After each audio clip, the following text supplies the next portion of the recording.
Queridas irmãs, queridos irmãos, que a doce e incomparável paz de Jesus nos penetre e permaneça em nós.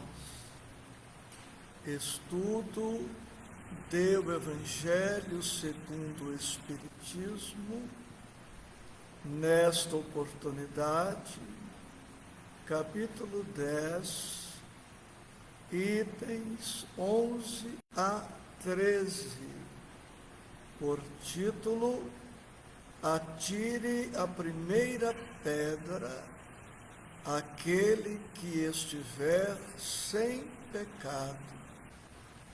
Cumprimento as companheiras e os companheiros aqui presentes. Cumprimento os companheiros e companheiras das redes sociais. A Mima, em Franca, junto aos companheiros do Centro Espírita Francisco Borice, nossa Mana Rosa, em Bauru, nossa irmã consanguínea e amiga irmã pelo coração, Renata Simões Benardinelli, e com certeza outros corações mais que estarão conosco. Nossa irmã Rosa Marquezine de Assis, também companheira constante de todas as segundas-feiras. Faço a sugestão para que tenhamos todos o Evangelho à mão, no capítulo e tópicos mencionados, para a leitura e os nossos estudos. Não julgueis, a fim de não serdes julgados, porquanto sereis julgados conforme houverdes julgado os outros. Empregar-se-á convosco a mesma medida de que vos tenhais servido para com os outros. Mateus 7, versículos 1 e 2. Então, os escribas e os fariseus lhe trouxeram uma mulher que fora surpreendida em adultério, e pondo-a de pé no meio do povo, disseram a Jesus: Mestre, esta mulher acaba de ser surpreendida em adultério. Ora, Moisés, pela lei, ordena que se lapidem as adúlteras. Qual sobre isso a tua opinião? Diziam isto para o tentarem e terem de que o acusar. Jesus, porém, abaixando-se, entrou a escrever na terra com o dedo. Como continuassem a interrogá-lo, ele se levantou e disse: Aquele dentre vós que estiver sem pecado, atire a primeira pedra.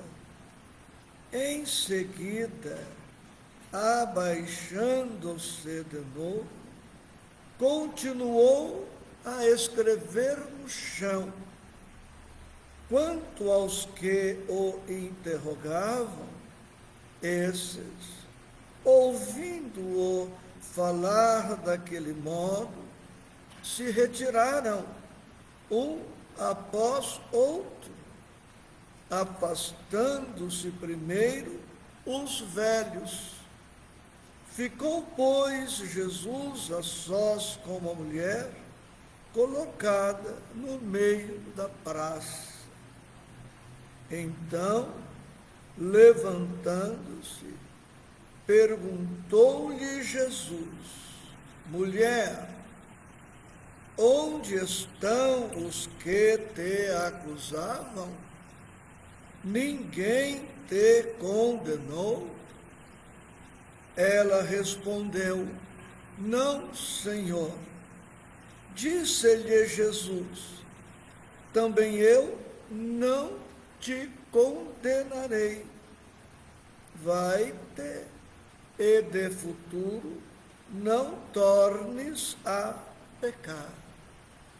João, capítulo 8, versículos 3 a 11.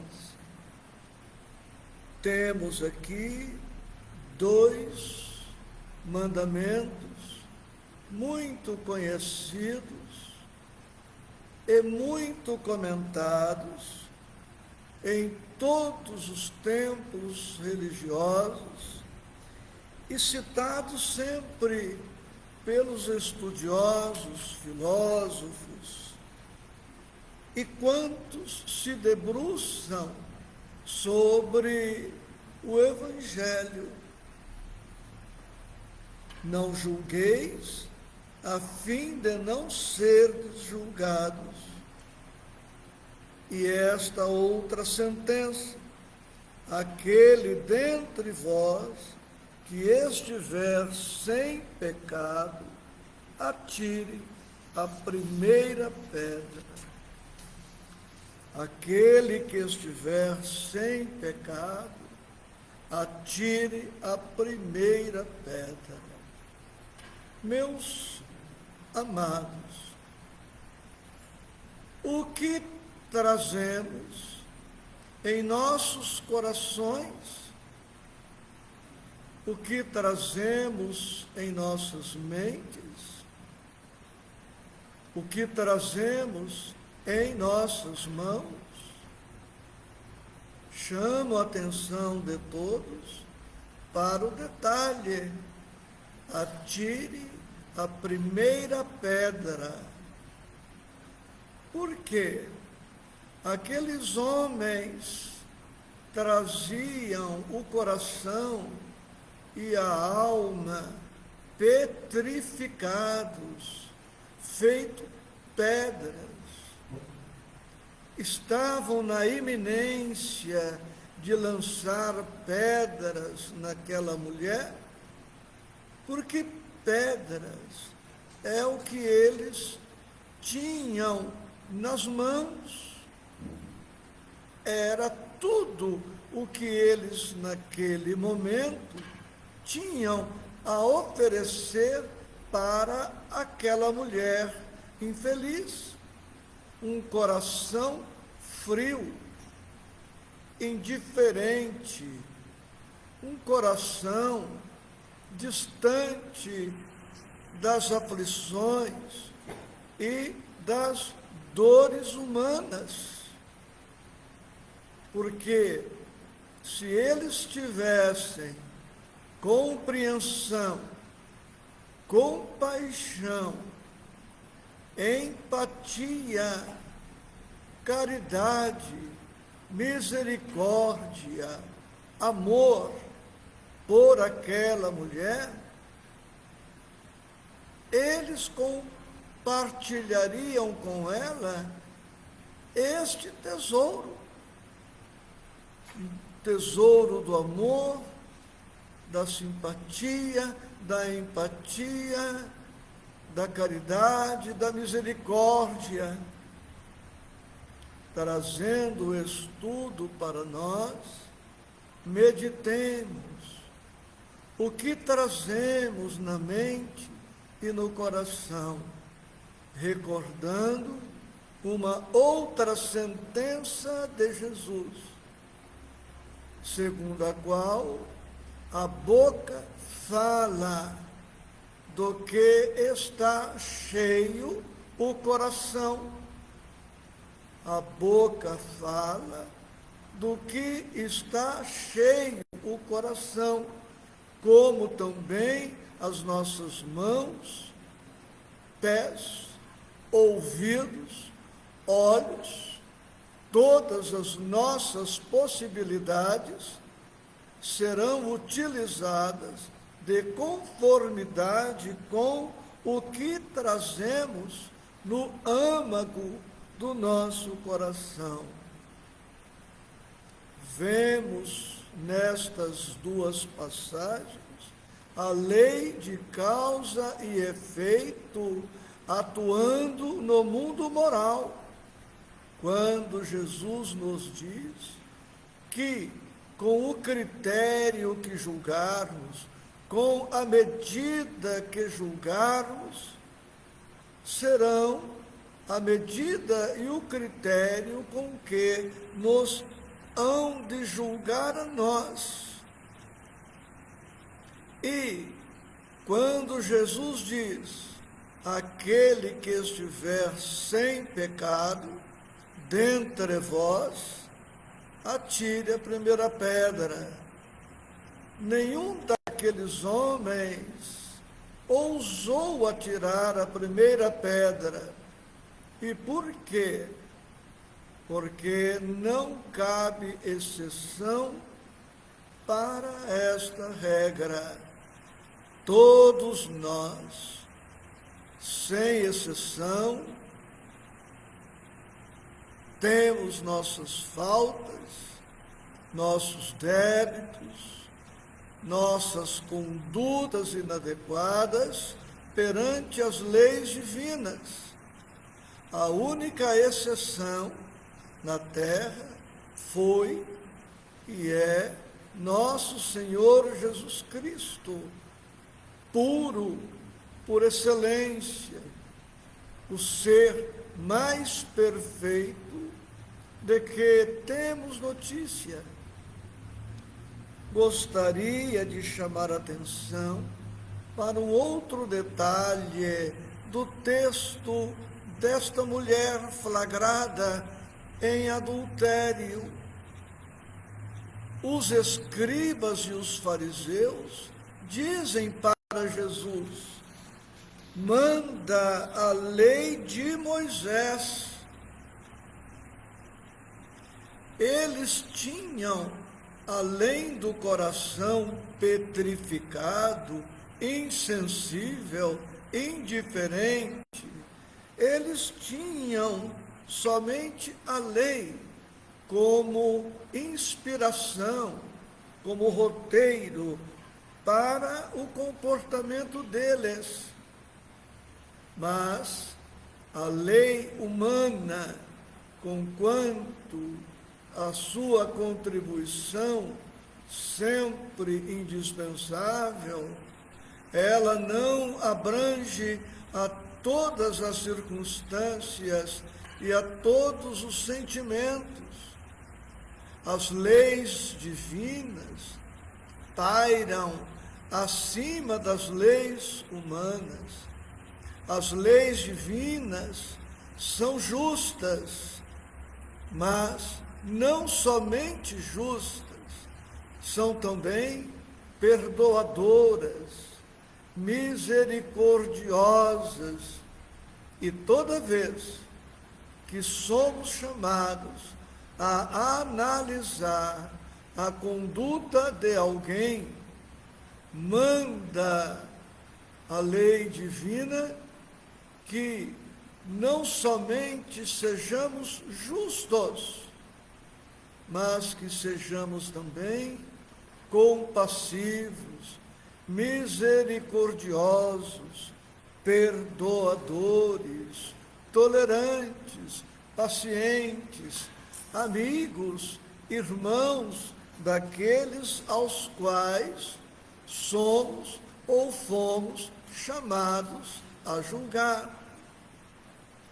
Sabemos que na terra há autoridades e instituições como a magistratura, o Ministério Público, a Defensoria Pública, a polícia, que tem atribuições específicas para investigar, para apurar, levantar provas, documentos, perícias, tudo aquilo que possa interessar a um julgamento justo.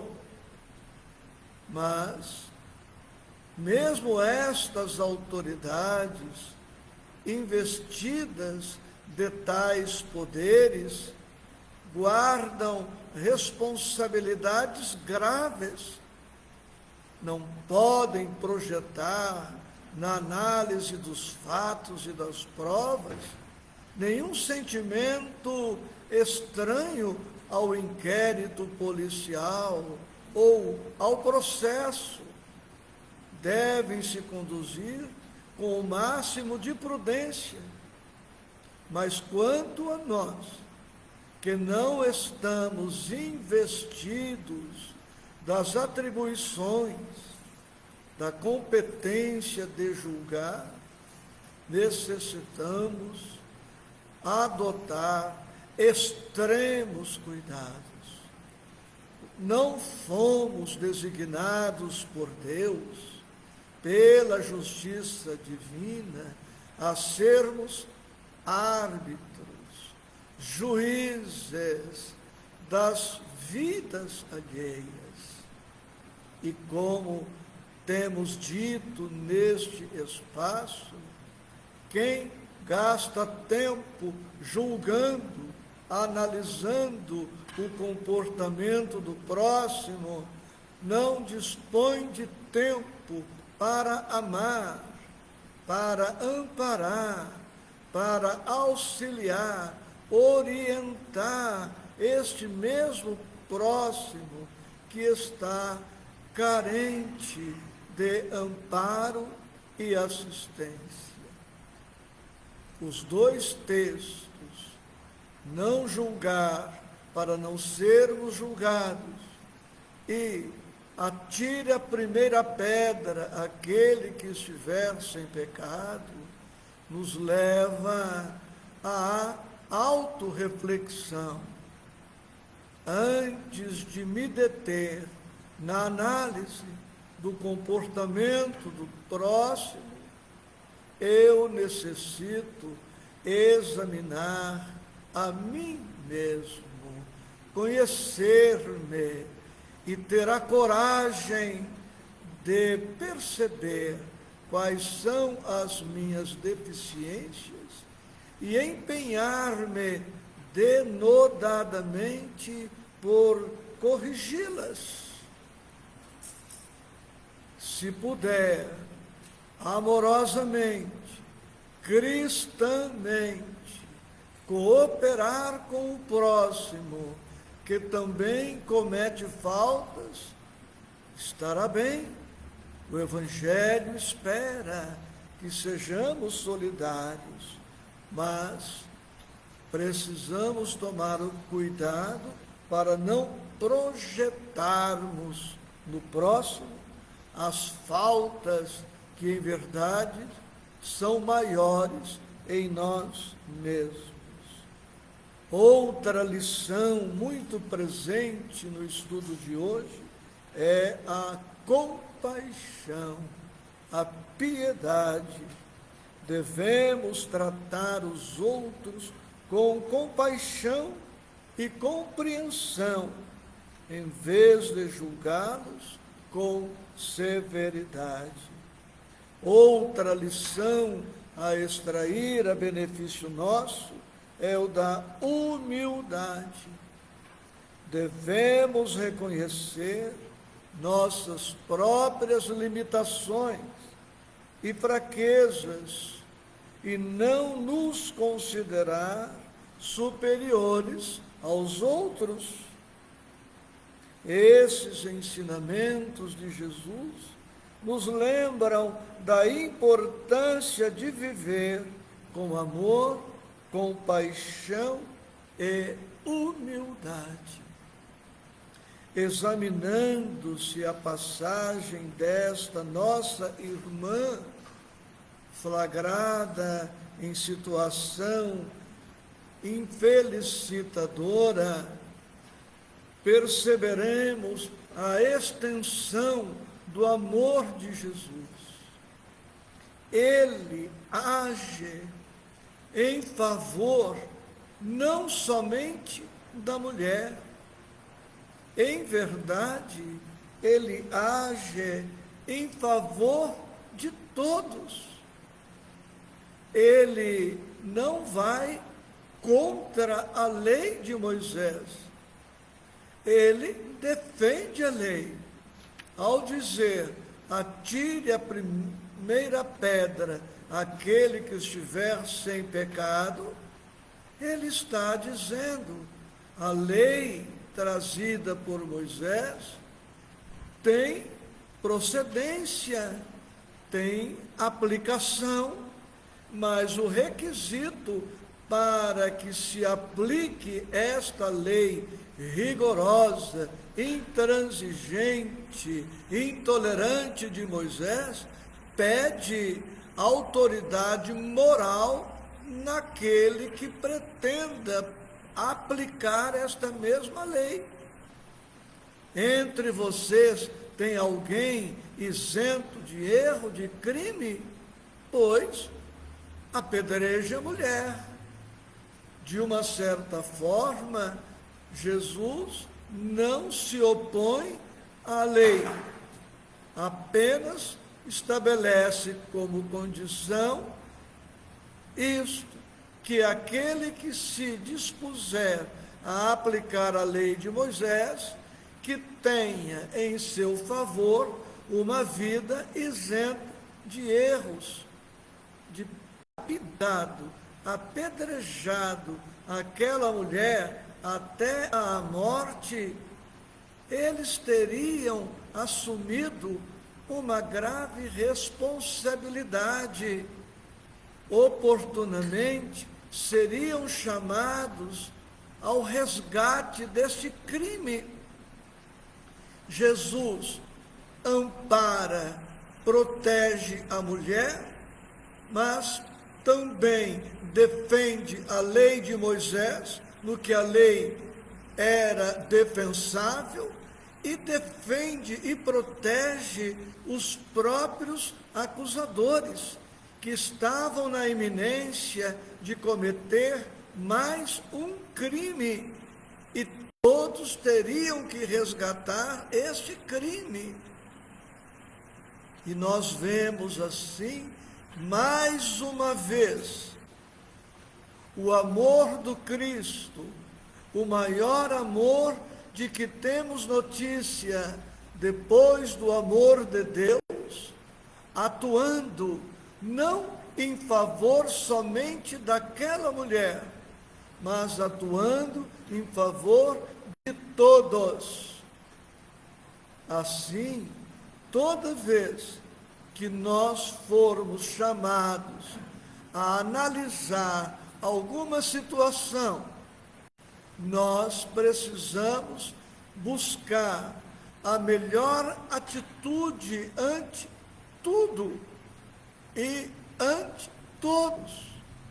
Podemos proteger uma pessoa em situação de maior vulnerabilidade, como era o caso desta mulher, mas isso não significa que, a pretexto de proteger a parte mais vulnerável, nós iremos atacar, ferir, magoar, prejudicar as outras pessoas. É por isso que tudo que é de Deus é para todos os seus filhos. O sol se levanta para bons e maus. A chuva desce, cai para todas as criaturas.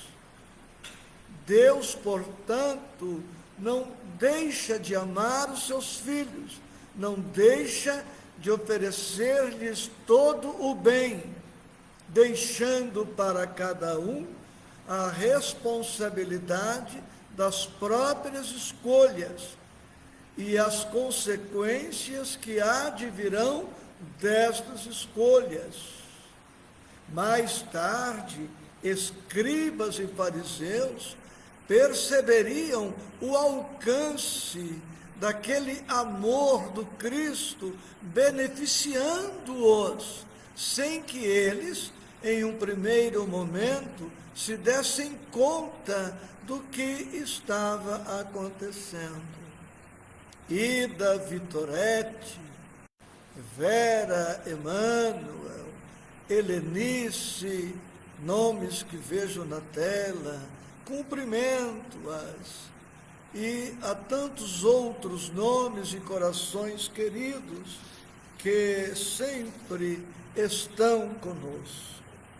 Como sugestão para estudo, os livros Ceifa de Luz, de Emmanuel, capítulo 47, Autoproteção, e o livro Palavras de Vida Eterna, capítulo 76, Socorramos, e o mesmo livro, capítulo 179, Discernir e Corrigir. Conosco também hoje, nossa irmã, não menos querida, Joana de Souza Claro. A todas, a todos, o meu amor, a minha gratidão, com votos de muita paz em Cristo Jesus.